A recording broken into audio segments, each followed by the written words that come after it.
Hello everyone and welcome back to FinCradle. This is Naman Jain and I'm inviting you to the second promised session of the podcast series which I have told you about. पहला session तबनीक sir के साथ हो चुका है and आज second session है जिसमें we are going to invite इति मैम and I hope कि आप लोगों ने उनके LinkedIn प्रोफाइल देख ली होगी and you will be excited to meet her, to talk to her, to see her जैसे कि मैं हूँ अभी, right? And before actually inviting her, let me just talk a little about her. Not exaggerating anything, but she really has the profile which I dreamt of while I was entering into the finance domain. Vice President in Morgan Stanley Bank is not a small thing, that too in London, being an Indian, right? She did FRM, she did CFA, she did MBA Finance from NITI, which was one of the top 10 colleges of India. So what not she is did, right?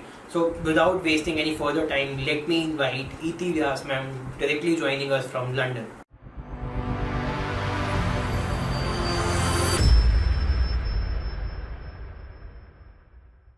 All right, guys. So we, as promised, we have Iti ma'am with us, and she's joined the platform. Now I'm going to pop up all the questions जो अभी तक हमारे mind में थे, and we'll be asking and she'll be answering them. Good evening, Iti ma'am. How are you? I'm good, thank you. Good evening to you too. London में भी evening है? हाँ, मतलब यहाँ evening है, and sorry तुम्हारे लिए बहुत late करवा दिया. No, it's completely fine. We do work at night as well, so it's completely okay. So, Iti ma'am, it's very important for us to basically first understand the rich experience you have till now. मतलब पूरा experience is measured in risk industry mostly, right? So, how was the journey till now? Sure. So first of all, thanks for the kind words, and it's very humbling. I can talk about my journey in terms of my experience and my education.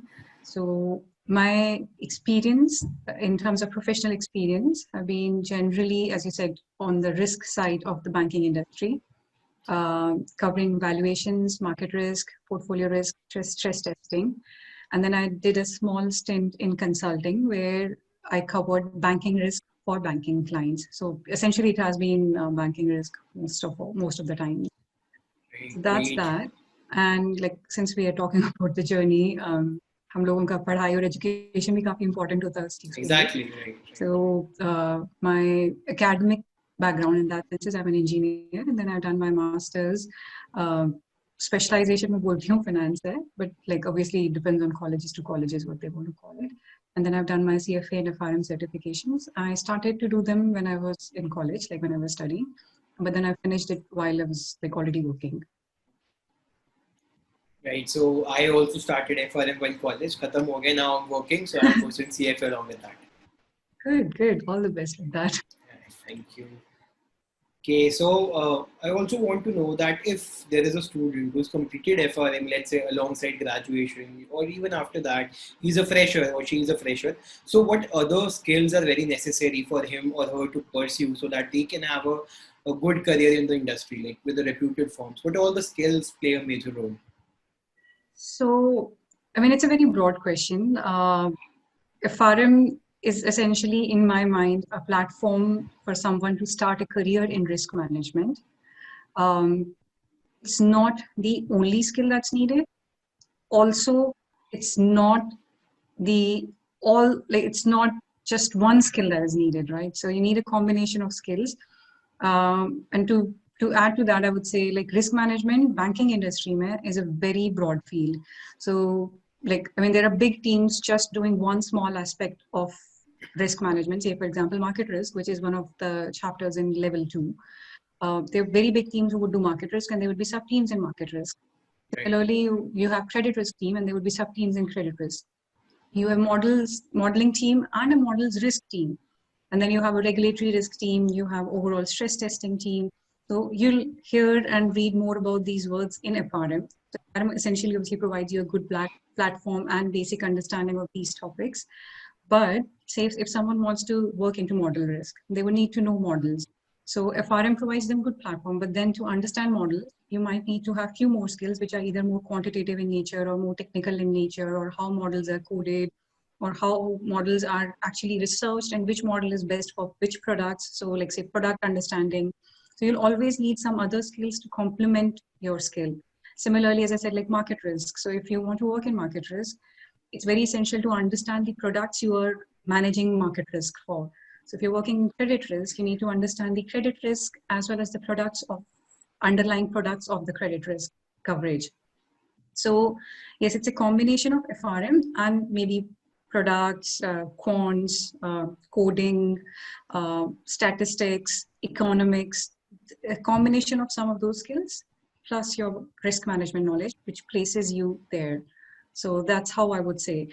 But having said that, I mean, you can learn and read a lot of skills. There is no point unless you can articulate and express it, right? So communication skills is like an overall umbrella skill which everyone does need. And it comes with experience. I'm not saying everyone can communicate market risk effectively, right, as a fresher, but it comes with experience. So. All right. And do you think that financial modeling will play a important role being in risk industry? Like I've seen students expect a very high paying job just on the basis of financial modeling. They think that if they can do a financial modeling course, they'll be able to find a good job and they'll be able to excel in their career. But I believe that it is a skill which is supplementing your professional career and not a career in itself. Right. So what do you think about it? That if I I consider risk completely industry, agree. No, I completely agree to your point that financial modeling on its own is a very good skill. And like if you understand your financial models, your products, how they work, you can understand the payoffs better, you can understand the associated risks better, you can understand the capital requirements of those products better. So yes, it helps you, like it gives you a good platform to start, but you need more skills to complement it. Again, having said that, you can develop those skills over time. Like someone can join an organization in a modeling role and can develop surrounding skills as you progress in a role. Or you can like already start working on them and then build a combination of skills and then target particular jobs. right, great. So financial modeling does play an important role if I consider myself entering into this industry. So having financial modeling skill will definitely give me an edge. Yeah. So again, as I said, like if you financial modeling, if you want to get into a research role where economists are more important or their skills play a lot more important role, would be a bad choice. But using financial skills to enter into a job which needs modeling skills would be a good choice. So you can get into valuations, modeling, development of models, research on models. So there's a lot of fields. It's just that you have to identify the right place where Right, your skill right. can be utilized and leveraged best. Right. I completely understand. So ma'am FRM के बाद salary expectation के काफी different opinions है मतलब अगर कोई student India में है तो ऑब्वियसली मतलब बाहर भी they Google it so in India it shows 9 lakh rupees per annum is what average FRM salary. In UK if I search it will show 40,000 to 60,000 US dollars. Similarly in USA or Australia approximately same which is 30-40 lakh INR. So how far this particular data is correct, or is there any information which is lacking which should be added or needed for the students to be known? Okay, I mean, I'll try and keep my answer very safe here. Salary questions are slightly tricky.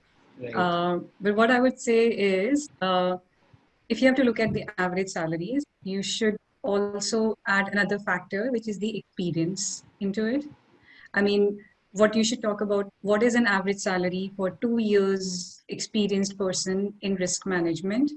That's one factor, experience. And the second factor is the industry. So, I mean, I know we're talking about financial industry in general, but it could be banking in specific, a startup, a hedge fund, a consulting company. And then again, consulting, you can have a big four, you can have a small boutique consulting company.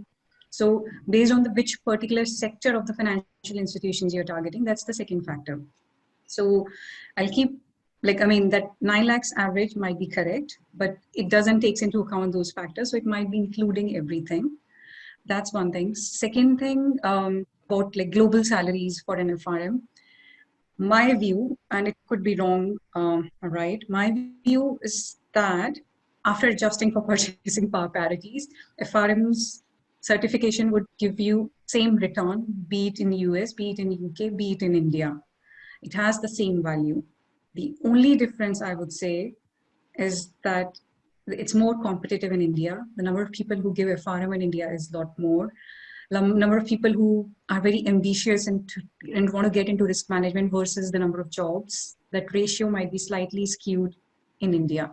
So that's why, like when we talk about FRMs in US and UK, if I have to look around and like in my team and say, oh, how many people have done FRM? I'll probably one, maybe two, maybe three. That's how I'll count. But if I was sitting in a team in India, I would probably say, who has not done FRM here? Maybe one, two, three. That's all.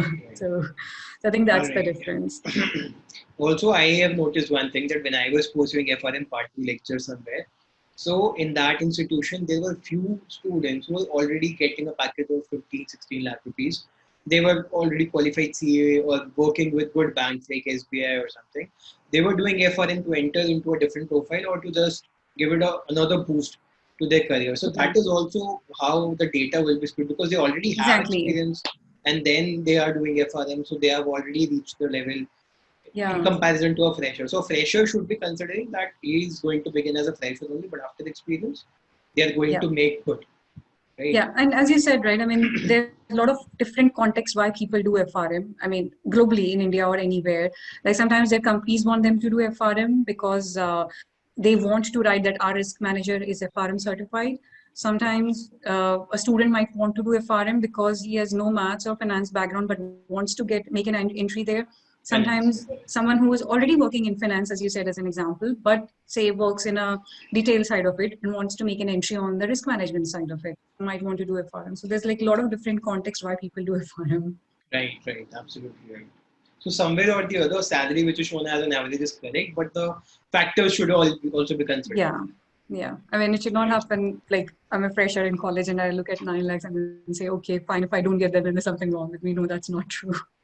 Actually, some of my friends actually got, after 1 year of working, they've got around You can 9 get, lakhs. I think you can even get more than 9. But the point Right, is right, uh, like say if someone doesn't want to work into a established bank and someone wants to work in right. a very boutique Startup. consulting, it Right, might, they might have a different starting point, but it doesn't right, mean that they're not employable or their earnability is low. It doesn't mean that. right. I understand completely. Right. So, ma'am, another thing is that subjects in level 2 of FRM are quite heavy. They are very vast in nature and they are also talking about a specific segment of the industry. So, according to me, it's very important to understand the implication as just after cleaning FRM part 2, I'll be expecting to have a job and I'll be required to perform some function related to risk. So, it's very important to understand the practical implication. I faced a lot of difficulty in that part. I still struggle at some point of time while taking sessions. So, how will you incorporate that in your teaching methodology, and how important it is to understand the practical implications of the concepts, especially in part 2? Okay. Now, so as you said, like it's very correct that part 2 is very specific about the topics which are very relevant to the industry, and also they're very specialized and in-depth topics. So if someone can help relate those theoretical concepts to practical applications, it would be very useful. If like when I'm taking the classes, I would really like to do that because otherwise it just remains a concept in the air, right? If you talk about say market risk, or what market risk is, everyone can Google and find out. How do you measure market risk? You can find content about VAR. You can find content about the types of VAR and methodologies of VAR. But if you can give a real life example that say if you are in a bank, you can be part of market risk team. A market risk team can be subdivided by different business units of a bank.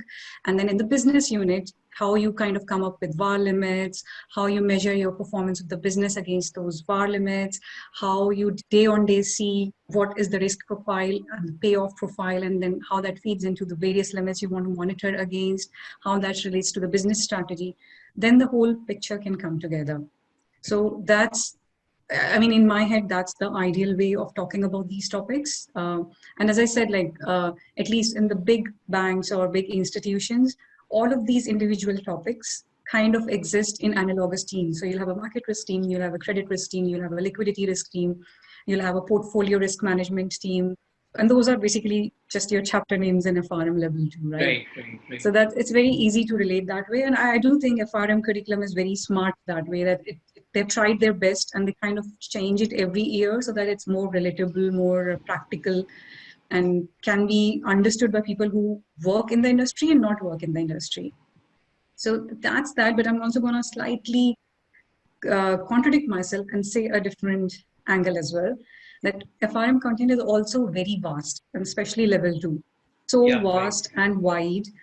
Uh, if someone who's not working in, say, market risk, credit risk, and liquidity risk, and there would hardly be anyone who will work in all those three, right? I mean, people Right, generally right. pick and choose one and work in those. You cannot ideally expect a person to understand every practical application, and which is okay. It comes with time. When you start working, it will come with time. So, as a student, I would also encourage people to focus on passing the exams, learn as much practical applications as you can, figure out if something is of particular interest to you, and see if you want to pursue that further. Actually, in your point about units and subunits, I actually remember a friend when I was pursuing FRM Part 1, he had completed that. And he turned out to be a CVA analyst after completing FRM, CVA analyst. And Yeah. CVA is a very, very small topic in FRM Part 2. It's a very minor topic. Yeah. But ultimately, he chose that and he started reading a lot of books about that. And ultimately, he turned out to be a CVA analyst Yeah. after his graduation. That's a very good example. I mean, like even one small chapter in the FRM content can be like one particular team. And when you actually work Right. into the team, you'll have to read like more than the FRM curriculum has made you read. So you Right, should be more actually. prepared to that. CVA was not even a chapter, it was just a small topic in some chapter I forgot. Credit risk methodologies. Yeah. Right. It's interesting because CVA, actually, for that matter, have gained a lot of importance over the years. And like it's a good thing that GARB Institute have been proactive enough to include it, because it's becoming a very critical part of the industry. I mean, Right. and it started as being CVA, now it's XVA, because there is not just one counterparty charges, Right. there could be funding charges, capital related charges, and so on. So, ma'am, according to your opinion, what should be the scope of FRM in India or abroad? Because in previous episode we had Navneet Piyani sir, and he said that opportunities in the industry are definitely going to follow upward trend. He said that still today, as per the recruiter friends of his, the demand is not met by accurate supply. Right. So, according to your opinion, considering the fact that COVID hit, which is the biggest economic risk or financial risk we've ever faced, opportunities कैसे होंगे फिर afterwards? Okay. I completely agree with Navneet on this, that opportunities are like has an overall upward trend in terms of increasing demand. And I'll cite three thoughts from my side for that. And one of them is also global versus being in India.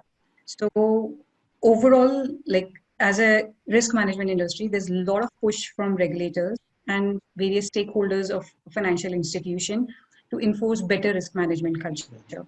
And that can only happen when you hire good people, when you hire sufficient number of people, when there's a proper chief risk officer who reports to the board and there's no conflict of interest. And like we read about these things in level 1, but that's very relatable. So obviously there is a push from regulators to make things better. And the second point I'll say is various risk events which keep on happening in the economy. So COVID on one hand gives us an impression that it pushes cost pressures, like I mean, it kind of creates that cost pressure and people would not be keen to hire. Fine, but COVID in itself is also a financial crisis which led to very different market moves never seen previously. And those kind of market events again pushes for a better risk management requirement. So there comes the need for risk managers.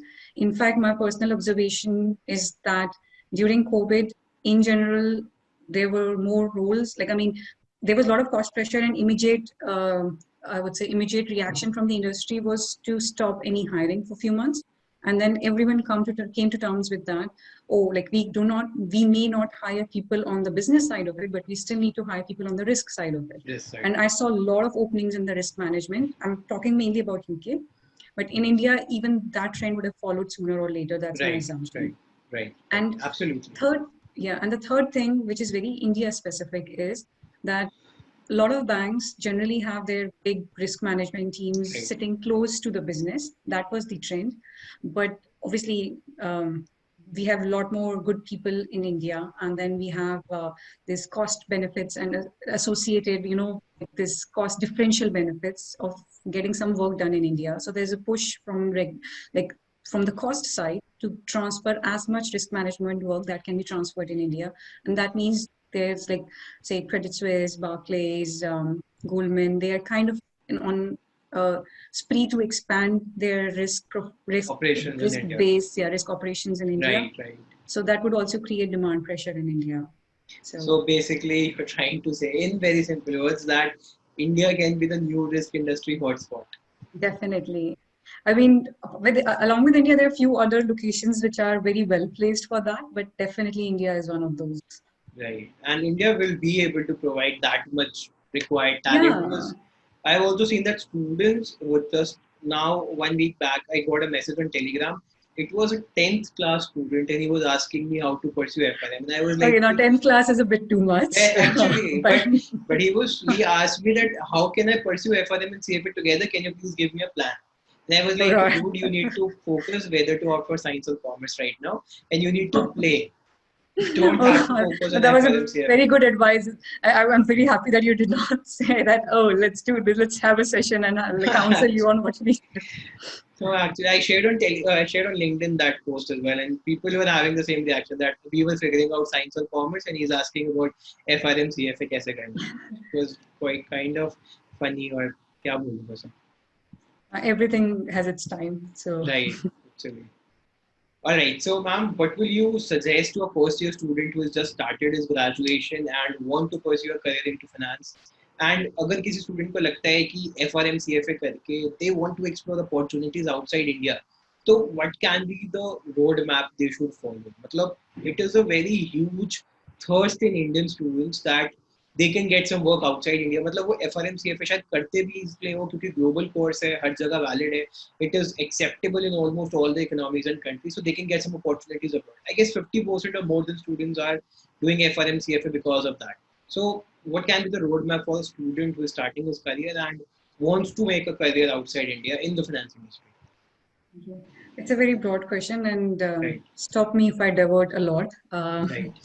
So if someone is just starting their education, my first suggestion would be to focus on the core subjects they are studying. And it doesn't mean that, someone who's doing an engineering cannot use those subjects in their career. Also, it doesn't mean someone who's studying commerce cannot use those subjects. Because to get into financial industry, I mean, you don't need to understand everything, right? I mean, you could be an economics expert and you could get into a research or economics team of a bank. You could be an accounting expert and you could get into finance side of the bank with your risk management knowledge. You could be an engineer with a strong hold on mathematics subject and you could still get into modeling kind of areas. And you could be a statistics expert, which is like probably very much in demand. And if nothing, you could just be someone who's interested in coding and technology and you can develop your Python skills and get into coding those risk queries, which are very widely used in risk management. So someone doesn't have to know all of that. What someone has to figure out is like of all the core subjects they're studying in their curriculum, so there would be few subjects that everyone would like more and not like too much. So decide, like obviously you have to pass all, like don't ever say that I'm saying that you don't have to pass all the exams, but then you pick and choose, right? That you prioritize some subjects out of interest, out of scope. So you focus on those subjects, and it kind of goes back to the point we were discussing earlier, what complementary skills you need apart from FRM. So try and leverage those core subjects to develop your complementary skills which are needed alongside FRM. And then, as I said, like the third most important skill was communication. So someone who's just starting their studies also should focus on making sure that their communication skills, their presentation skills stay in that area where everyone just like wants them. So because it's a learning curve, I mean, I don't think anyone is a born presenter or a born communicator. You kind of learn it over time. So colleges or university is the right time to focus on it. So that's what I would say when you are studying. The next thing is like if someone wants to work outside India, I can talk about my path, one path which I know how I came to London, and I'm sure there can be a lot of other paths. So the lot of other paths probably include like you get into college and get into a student exchange program which has a university outside India. Then you kind of give yourself opportunity to explore another country or another like in general culture and decide where you want to go and like kind of move there. You could do your bachelor's in India, you could move out for master's somewhere outside and then develop from there or grow from there. I'll come back to my path. That's like probably a very common path available to people these days. And the third thing I would say going back to your point about like people do FRM and CFA because it's a globally recognized certification, I totally agree. I mean, it's a shame that sometimes like we very competitively and with a lot of effort get admissions into college, which are very important to us. And it's probably like, I mean, getting to those colleges is a lot more difficult than doing FRM and CFA. Right, right, But when you go outside India, people might not even know the name of those colleges, right. which is okay. So you might not be able to leverage it to the extent you can leverage that Exactly. college name or university in India.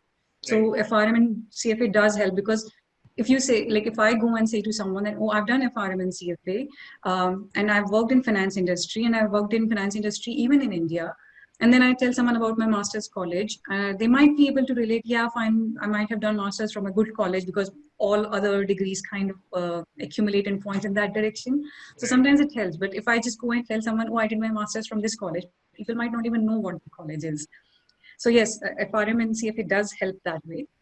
Now, the path for me has been that I worked in one of those banks, which are a global bank and have their centers in India. You do well because even you do well and you get opportunities to move globally, which has become a very normal trend these days. Because sometimes even for organizations, it's easier to move someone from one location to other to fill some roles rather than hire in that location itself. Because hiring would mean they have to find someone, they have to teach someone like from scratch.